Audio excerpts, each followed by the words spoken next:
Toaster listeners, while January signals a new year, March often marks a fresh start for couples going through divorce. And splitting household items is a lot easier than splitting custodial time with your kids. And that is especially true if you're parenting with an ex who struggles with alcohol. SoberLink is a league of its own when it comes to alcohol monitoring and has all the bells and whistles a parent or attorney could want for improved child safety and communication. A co-parent simply uses the portable breathalyzer to test facial recognition, confirms their identity, and tamper sensors ensure no cheating has occurred. You then get instant proof sent via text or email that your kids are safe in the other parent's care. Okay, Pete, we've talked about this before, and you know that I'm a big fan of SoberLink. As a family law attorney, it is my go-to recommendations for clients who are navigating with another parent, or if it's you, with potential alcohol issues. And the reason for that is it gives real-time, third-party verification that you are not drinking and you're focused on your kids. And when you can bring that into court, you're going to save time and money. You could tackle this issue head-on this year, or if you're being falsely accused, confirm there isn't one. Visit www.soberlink.com/toaster to learn more and get $50 off your device.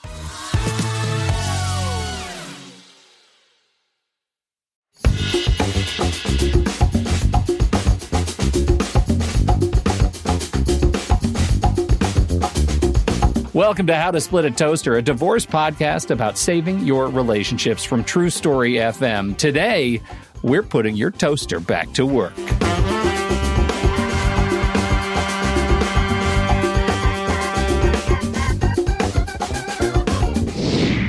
Welcome to the show, everybody. I'm Seth Nelson. As always, I'm here with my good friend, Pete Wright. Today on the show, and Pete, I'm excited about this.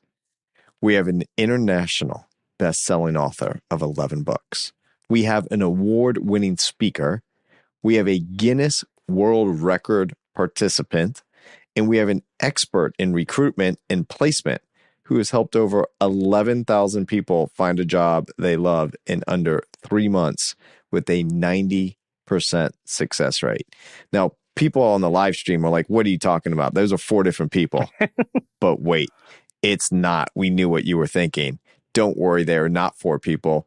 There's one, and it's the one and only Josef Stetter, the Résumé Whisperer, who's here to help you craft your post-divorce resume.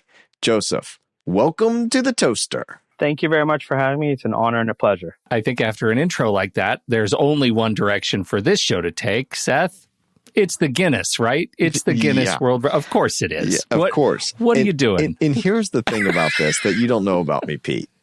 Whenever we discuss the Guinness World Record, if someone says, hey, did you hear about the Guinness World Record holder? Or there was a participant or this or that. I go to the bar and have a Guinness that night. Okay. What were you doing for your Guinness participation? So it was the most authors signing the exact same book at the exact same time. I think the record was 155 authors in a room. Wait.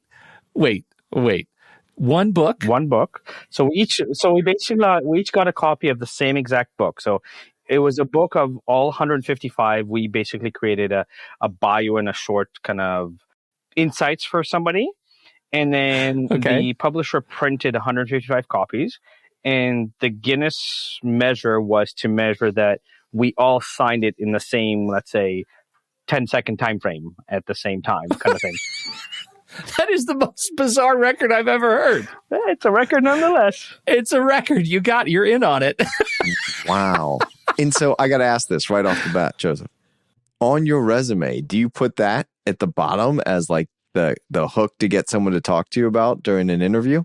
No, because again, as a resume whisperer and a corporate culturist, I deal with corporations. So the fact that I've written books, the fact that I've been featured in articles like Newswire and Disrupt Magazine and so forth, gives me the credibility. Once people understand how much in-depth insights I can give them, whether it's a job seeker who is kind of going, I've sent out hundreds or thousands of resumes, no one's answering me, and my response is, your resume sucks and you don't know how to interview, or it's the companies I work for. Like I've worked with companies like Deloitte & Touche, Apotex Pharmaceuticals, Tata Consulting Services, where they need to hire, let's say, IT professionals. They need to hire accountants. They need to hire engineers. And the problem is that they might be getting hundreds or thousands of resumes, but they're not meeting certain criteria. So what I do is I delve in and go, what's missing? So if I use software development, there's a very big difference between someone who's programming for a startup, where you have to figure everything out by yourself and document everything, versus working for a bank where you're building a small piece of a big machine and everything's already documented and structured. So you might have people that are applying from a bank to a startup, but they're not getting interviews because they're not highlighting that they're great, or they're not highlighting that they've done more. Please. So I do have a question on that. Has Pete sent you his resume to review? Is he looking for a different show to podcast with? You don't have to answer that, Joseph. You are not under oath. I plead the fifth. So he's not even in America. They don't have the fifth all around the world. No, I'm Canadian, but yes, I've done a lot of business. Yeah, it's the 4.5 in the Canadian up there. With our government, Lord knows what it is.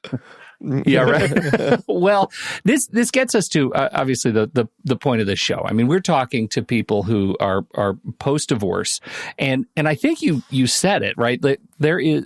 I'm curious, when you're working with folks who maybe haven't been in the workforce for a long time, maybe weren't the breadwinner of their relationship and their pre-divorce life, and they're dealing with that sort of anxiety that comes with, oh my God, now I have to change some things. How do you begin crafting your package in a way that looks appealing to somebody who might be hiring you? So I think the biggest mistake that most job seekers have, and especially nowadays where there is almost like instant millionaire online kind of mentality, a lot of people try to be entrepreneurs. And so there's a gap where they're self-employed, and then all of a sudden, now with AI, they're kind of in a position where they've lost a lot of business, or they need to reinvent themselves and maybe go back into the job market. So first thing I'd say is stop giving generic cookie cutter resumes. In nearly 20 years of recruiting, I've met very few people that say, listen, I'm lazy, I'll show up late, none of my work will be any good, and I really hate people, please hire me. That's who I look for, and that's why Pete and I are together. Right. I was looking for that. That was his resume, and here we are. Right. It was a meet cute. Right. And the only time that works is if you're related to somebody in the company or having an affair with them. Right. So you're saying there's a chance. And hopefully that's not the same person. Right. So there's a level where even if you've been a mom, right, you want to kind of quantify the contributions you've made. Like you've helped 3 kids get straight A's in school. You've run, let's say, activities like, help or volunteered with sport or extracurriculars, or even within the school environment where you were part of the parent board and you created initiatives, you created programs, you created ideas. Oh my God, this is music to my ears, Joseph, because I work with clients and they say, I've been out of the job force for 20 years or 15 years. How am I going to get back in? And I say to them, here's your skill set that I know as your lawyer from talking to you. Right. You volunteered at this. You've had 3 kids. You've gotten them to and from. Like, you are a logistic genius. That's the thing, is it's not just saying my duty is my responsibility. So I always love to give these 2 examples when I speak and explain some of what I do with people. If, let's say, you need to hire a receptionist since you're a lawyer, and someone comes to you and says, I know how to answer the phone, I hope you look at them in shock and go, really? A receptionist that knows how to answer the phone? I did not know that.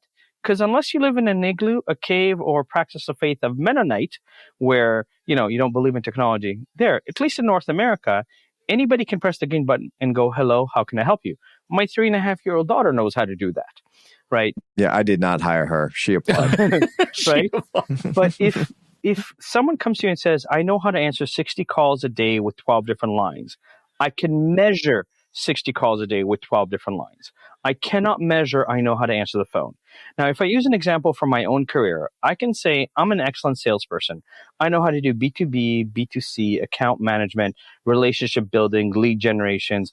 I've worked retail. I've done door-to-door sales. I've done car sales. I've worked in private education. I've worked in recruitment. I know how to do sales. Now, here's the thing. All these words that I've just said, they're important for the algorithms of job boards like Indeed and LinkedIn. However, they don't tell the story. They just give you generic. Now, if I give you, and this is a real example, I worked for a private college that before I came in generated $520,000 for the year. In 1 month, I generated $860,000 in sales for them. Which one would convince you that I know how to do sales? The first or the second? So if you're talking to people that have gone through divorce and now kind of go, how do I market my logistics experience or my organizational skills? It's about showing how much was on your plate and how much you handled it in a way that you never missed an appointment. You never missed this. Because once you start communicating it like that, the listening changes because now the transferable skills are obvious. Everything you've described and what Seth was getting to too, the logistics experience, it's all great. But what about people who say, look, I get it. I have this logistics experience, but what if, like, how do I make sure that that logistics experience is relevant to this job that might not be in the same field, that might be in a specific industry that I'm not connected to? When I have people that want to switch careers completely, have never worked, have been self-employed, I first go, let's make a list of the things you enjoy. What are your passions? What are your hobbies? What are your interests, right? What are the things you less enjoy? So I don't enjoy being an accountant. So I hire a very good accountant. I go, here's my receipts. How much do you charge me? Organize it, give me the executive summary because I don't want that. Second thing is, let's say a simple question like the PSI principle: security, income, growth, or happiness. Which one's most important to you? If you want security, you're looking for a 9-to-5 job, whether it's accounting, engineering, office administrator, things like that. If you're looking for income, you're usually marketing and sales focused. If you're looking for growth, it's an opportunity to show that you have the, tenacity and the resourcefulness to prove that you can produce results in any industry. And happiness is, I want to know I enjoy my job. So if you look, let's say, and I'll use the US as an example, teachers get paid nothing, relatively speaking, right? They're getting paid under $30,000 when they're starting, right? And it's a very demanding job. But knowing that you're making a difference makes a huge impact on, hopefully, the choice to be a teacher. Now, in that, with divorce, there's always first a conversation. Are you willing to invest in terms of education or certification to get hired, or do you need to get hired right away? So, for example, the Project Management Institute has a designation for project management. It costs $1,200 to $1,500, and it's an online course that can be completed within approximately a month, depending on how resilient you are at studying. So once you have that little designation, you're now recognized as a project manager pretty much in any industry, which means whether it's logistics or whether it's time management or whether it's other skills that you've amassed as a parent, as whatever it is, it now applies to that, right? By definition, a project is something that has a beginning, middle, and end. So if you've organized a birthday party, that's a project, right? And you have experience with it, especially if you've done bigger events. Like, my sister is very good at theming the birthday parties for her kids. And, like my nephew loves Harry Potter, and she'll order stuff that's Harry Potter, and she'll create stations that the kids can play that are all Harry Potter related. But again, you can highlight that skill. Part of what I do is bring that to light. That's going to be my next question is, I'm dealing, as we can all imagine, with people that are beaten down. They're just done with this process. And now, when they're at their lowest low, where they're, thank God it's just over, and I'm telling them, you got to get a job, you got to get a job, you got to get a job. They're like, how do I tell my story? I don't want to tell my story. I know I have to, but because what you just described to me at that birthday party is amazing, because I'm thinking when you're doing party planning and you're doing an office party, you could be setting up different stuff or doing all this different amazing things, but it's so hard because they're so tired. One of the things that I do, and this is kind of starting point, it's like, okay, let's look at your career or your life. What would you say are your 5 biggest accomplishments? Now, they don't have to be work related. So if one of your accomplishments is raising kids, if you're going to describe raising kids, what's the one thing that you're going to say about your kids? Like, my kids got accepted into Ivy League or got accepted into these colleges because I tutored them. I helped them, right? So no one can question your knowledge because your kids got accepted. And I think this is where the transition is that most people, and we live in a society where our education system is not designed to teach us to go, what's my highlight reel? So it says same thing for yourself. As a lawyer, even if you're dealing with divorce, whether it's you got a huge settlement or you can handle, let's say, 100 clients a month, right? Right. There's quantifiables in your professions. There's quantifiables that come in, even for this podcast. You had 10 episodes, you've had 100 episodes, you've had 1,000 episodes. There's quantifiables. Yeah, but through all that, there's only been 3 good ones. So, let's not judge quality here. We just went with quantity. For today, Seth, for today. Four. Right. So, but this is the thing, is that most people don't think and go, what are the things that, if I look back and go, this is me. So, for example, as an interviewer, I love asking people this question, and this will tie into a lot of divorce. If I were to meet one of your closest friends and ask them to describe you in 3 or 4 words as if they're setting you up for a date, how would they describe you? Now, the interesting thing about this question is I shut up when I ask that question. I've had people rationalize which friend will set them up on a date. So like, Mary thinks I'm crazy, so not Mary. Jane will say, so I'm like, duly noted, crazy kind of thing, because you just told me that. Right. Yeah, your words. But what's interesting is that people don't often reflect what they bring to the table. And they have a hard time because they don't know. So if they've gone through a divorce, they don't know what qualities make them unique, right? And or maybe they did and have easily forgotten because it just gets stamped out. Right. And I'm going to use it, and again, because it's such a broad thing, like humor, right? So there's brilliant comedians out there. There's Jeff Foxworthy, that's more the redneck comedy. There's Kevin Hart. There's Gabriel Iglesias, aka Fluffy. They're all brilliant in their own world, but that doesn't mean that I like them because they're not necessarily my comedy style. So there's a way of gauging, because again, if I ask that question on a job seeker and they're like, I'm outgoing, I'm energetic, and I'm bubbly, clearly not. Right.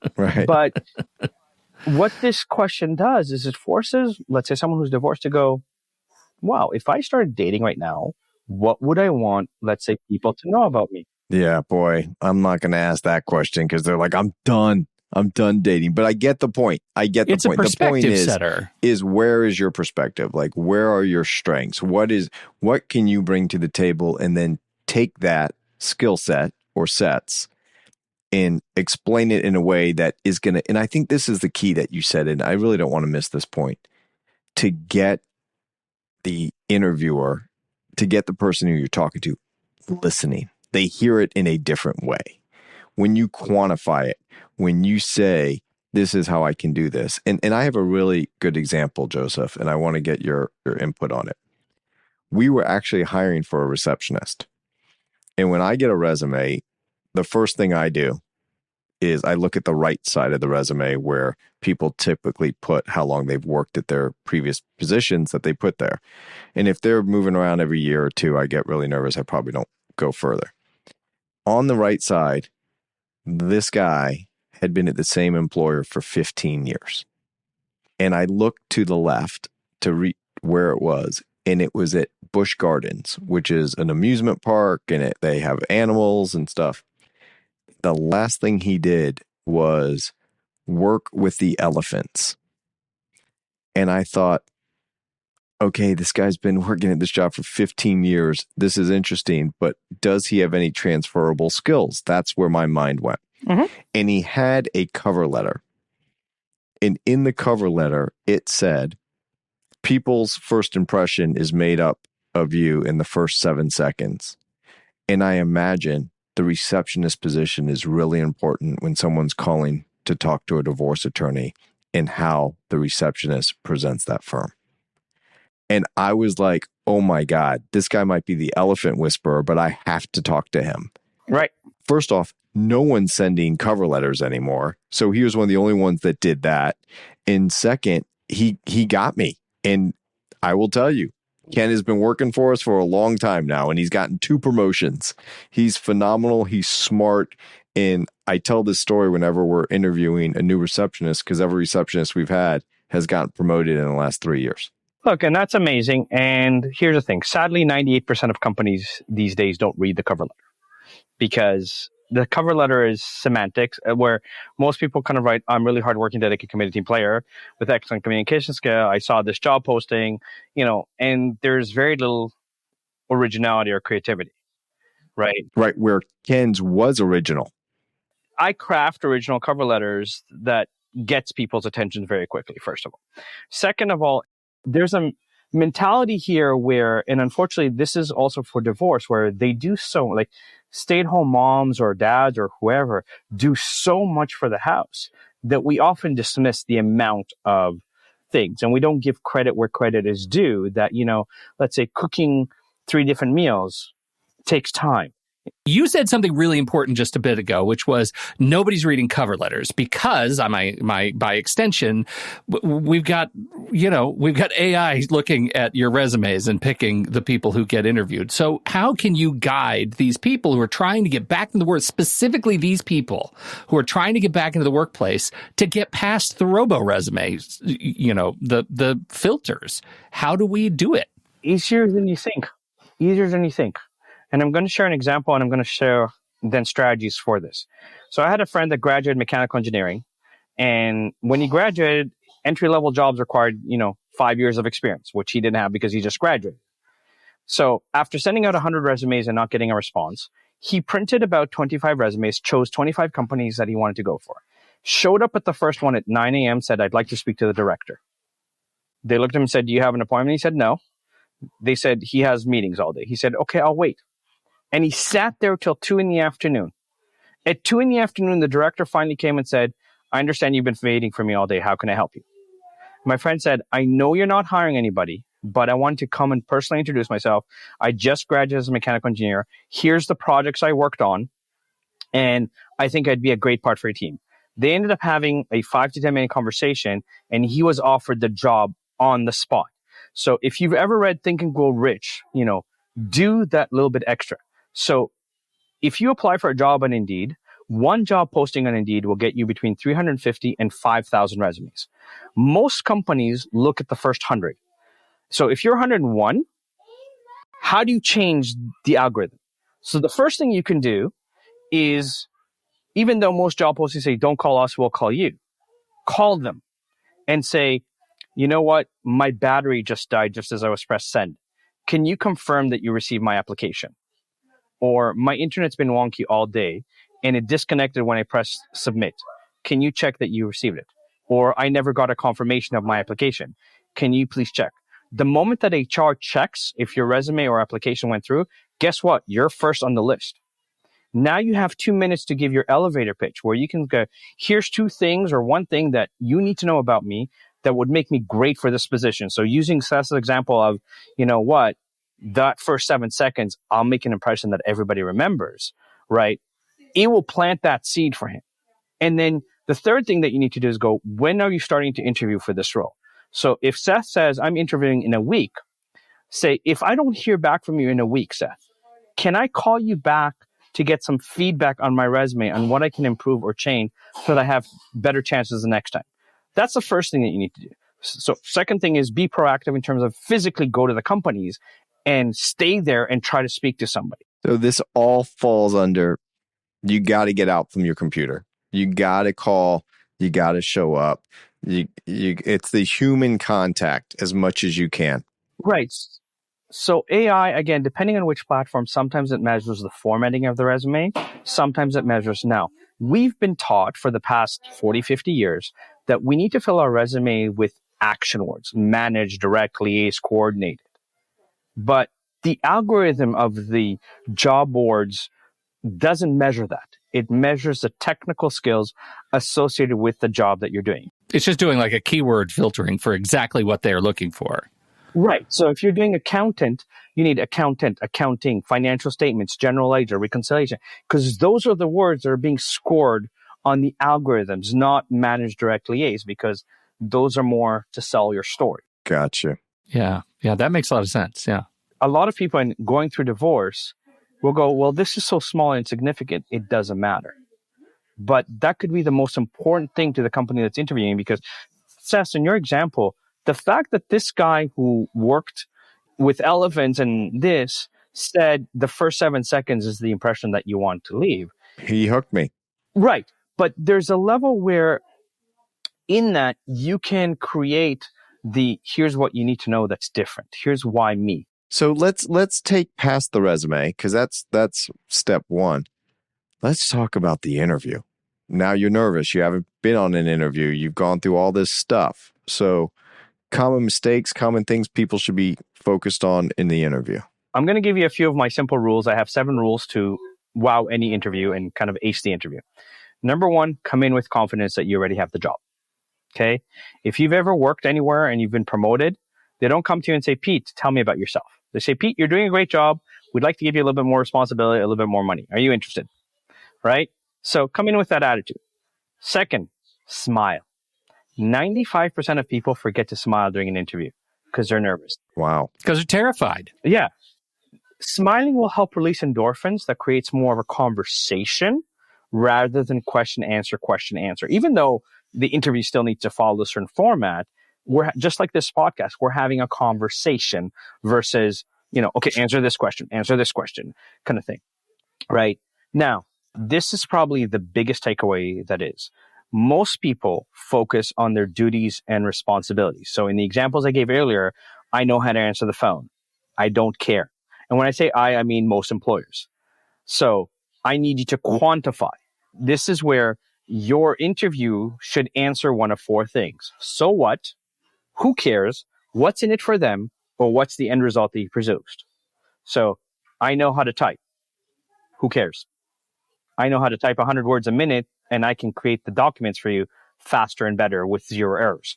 Now I'm speaking Seth's language because Seth, as a lawyer, he can't have errors in his document. And if someone can type 100 words a minute, Seth is going, okay, this document's going to get done pretty quickly for me, right? Again, in the interview, if you have confidence, you should have energy. One of my pet peeves showing up, Joseph, is when people show up, they don't have anything to write with. They don't bring a pad of paper. And literally, I hand them a pad of paper and a pen, and I said, I'm just letting you know it's one of my pet peeves. Because, and I'll say, look, I get that some people just take things in orally and some people take notes. And everybody in this office knows you don't come into my office without a pad of paper. Now, I'm just old school, maybe, but, some people have iPads, some people have Remarkables, all sorts of electronic pads of paper.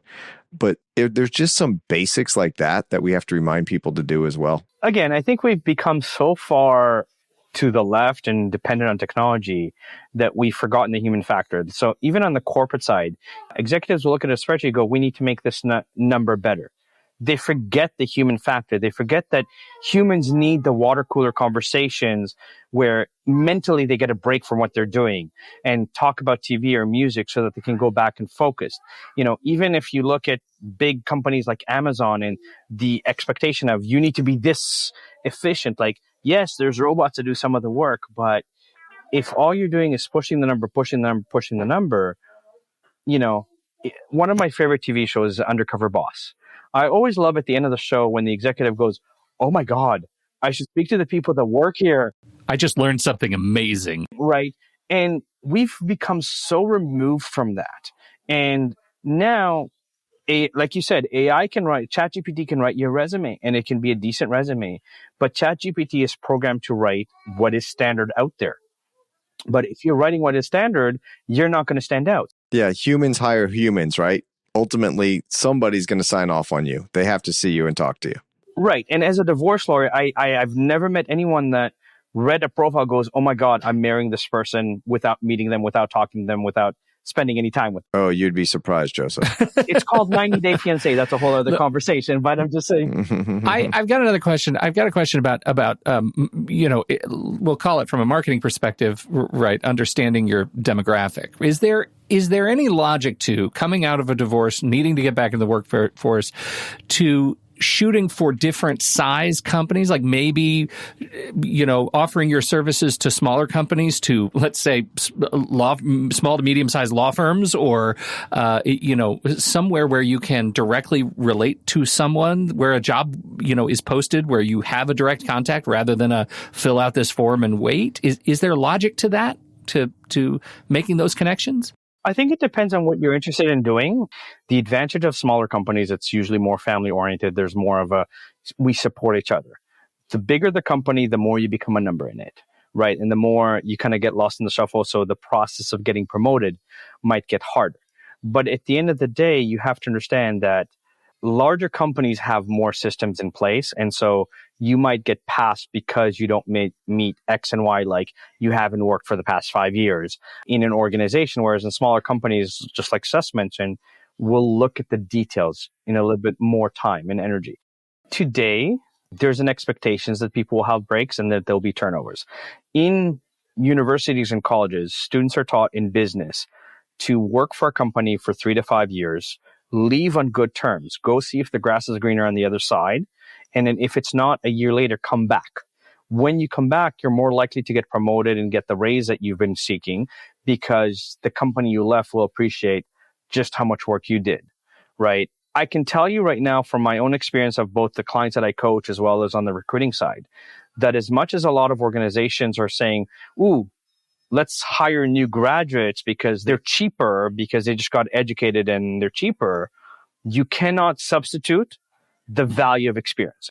This is where you're seeing a lot of also larger companies starting to understand it's not just about who's cheapest anymore, or who has the most education anymore, or who has the most experience anymore. Because let's say if I use the world of marketing, yes, there's a gazillion AI tools right now that can do your marketing for you.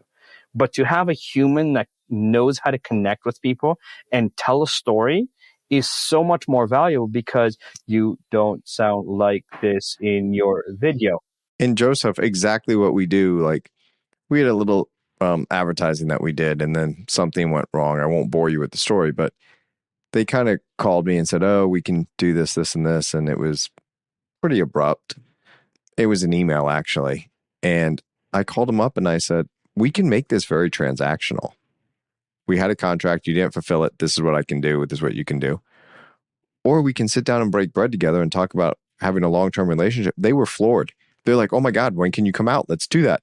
And like, then the owner of the company met us for it, which I was like, whoever the decision maker is, get them at the table, and they were so thankful. But it was those like personal touches. And I think that's really the key in the takeaway, Pete, is that you've got to have the ability to, like Joseph says, pick up the phone, get there.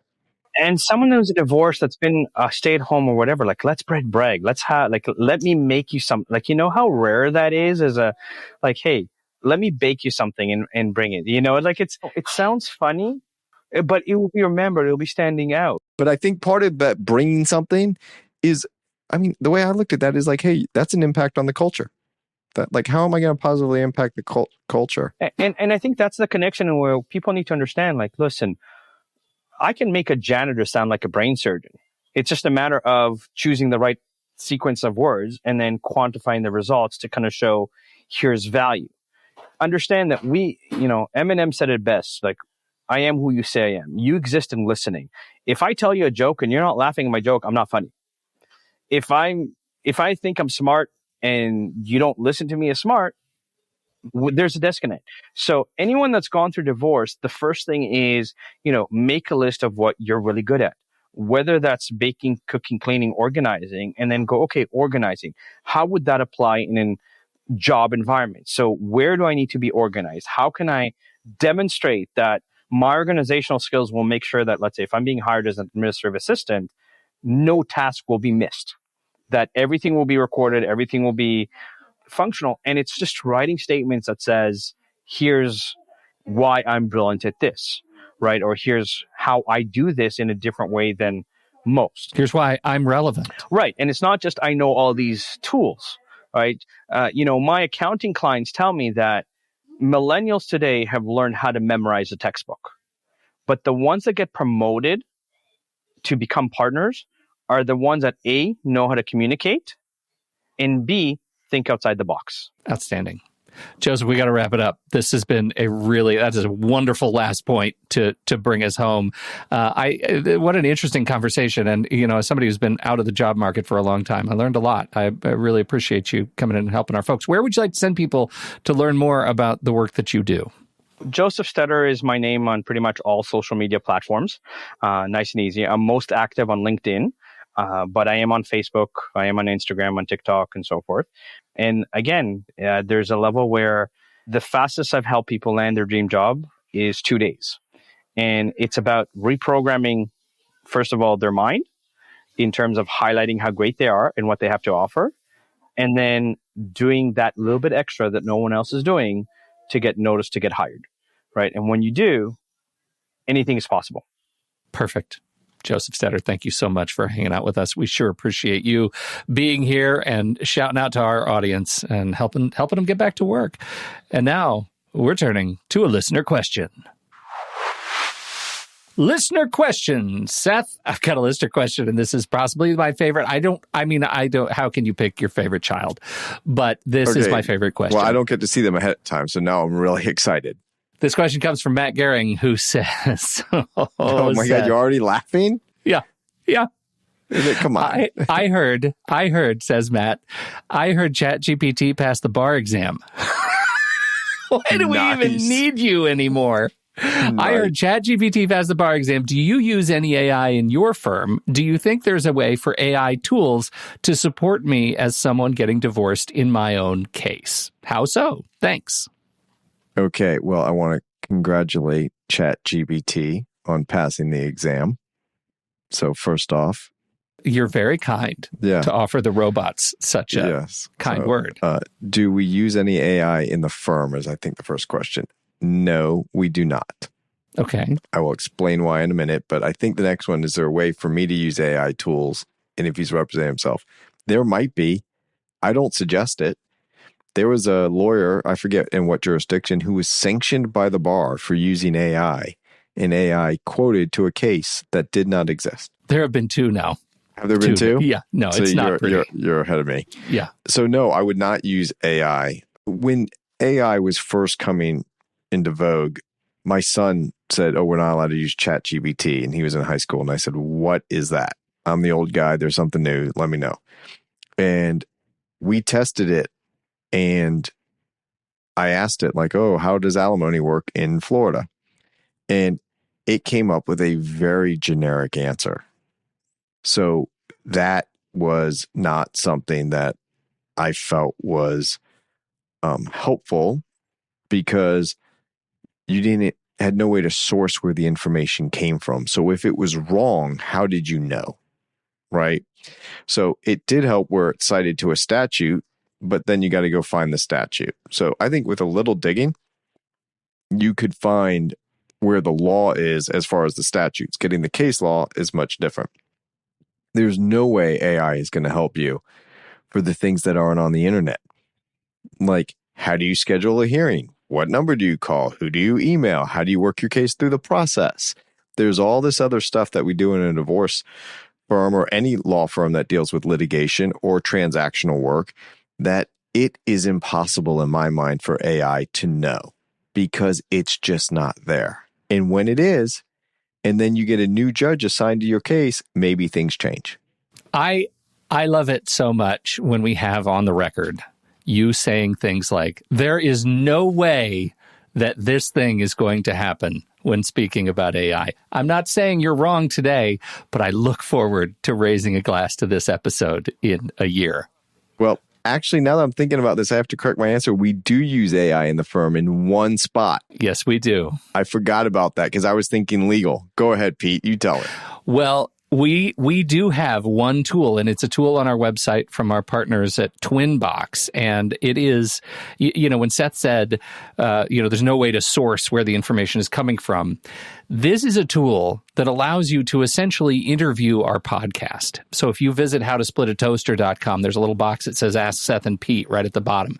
When you type into that box, you ask your question, you're not interviewing, the all of the law books of the state of Florida. You're interviewing the stuff that Seth and I have said in the interviews that we've hosted on the show. So we know exactly where those answers are coming from, and they can tell you if we've talked about a certain subject or not. And it ends up being a pretty incredible tool, you have to admit.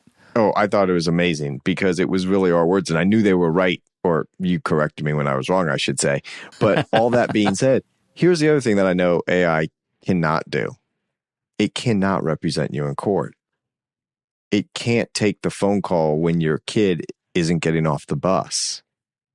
And so there's a human element in responsiveness to reaching out to the other lawyer and trying to solve problems. So look, if you think AI can write a better brief than us, that's fine, but it can't go argue it in court. If you think it can write a better motion, that's fine, but it can't, necessarily file it and get on the judge's calendar and then go argue it in court. And also, what I don't know about AI, and Pete, you know more than I do, is how far back is it going? Like, is it, okay, it's only analyzing stuff that's been posted 6 months previous, or is it up to the minute?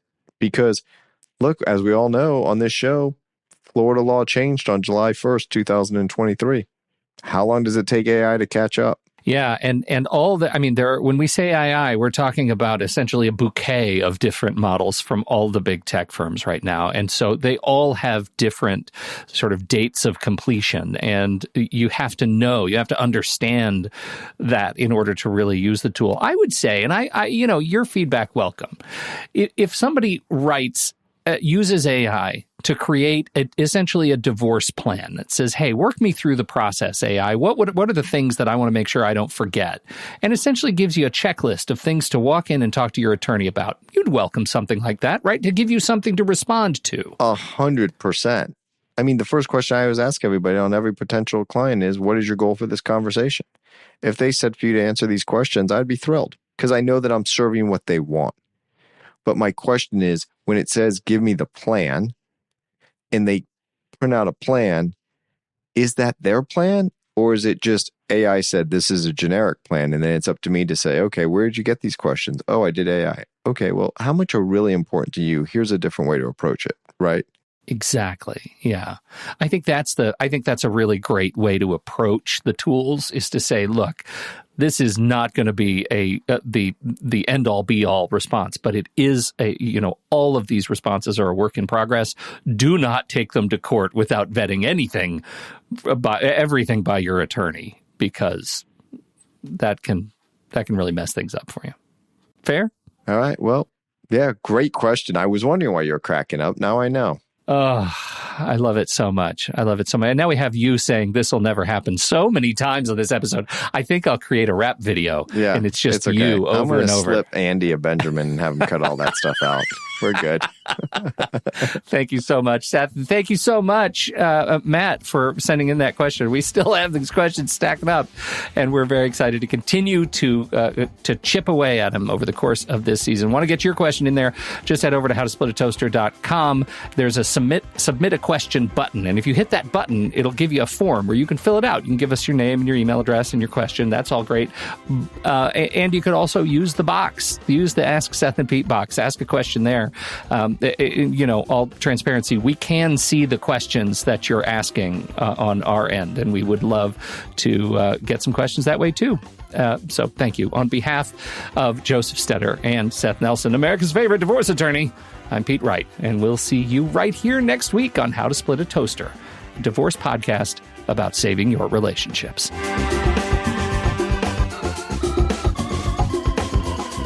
How How to Split a Toaster is part of the True Story FM podcast network, produced by Andy Nelson, music by T. Bless and the Professionals and DB Studios. Seth Nelson is an attorney with NLG Divorce and Family Law with offices in Tampa, Florida.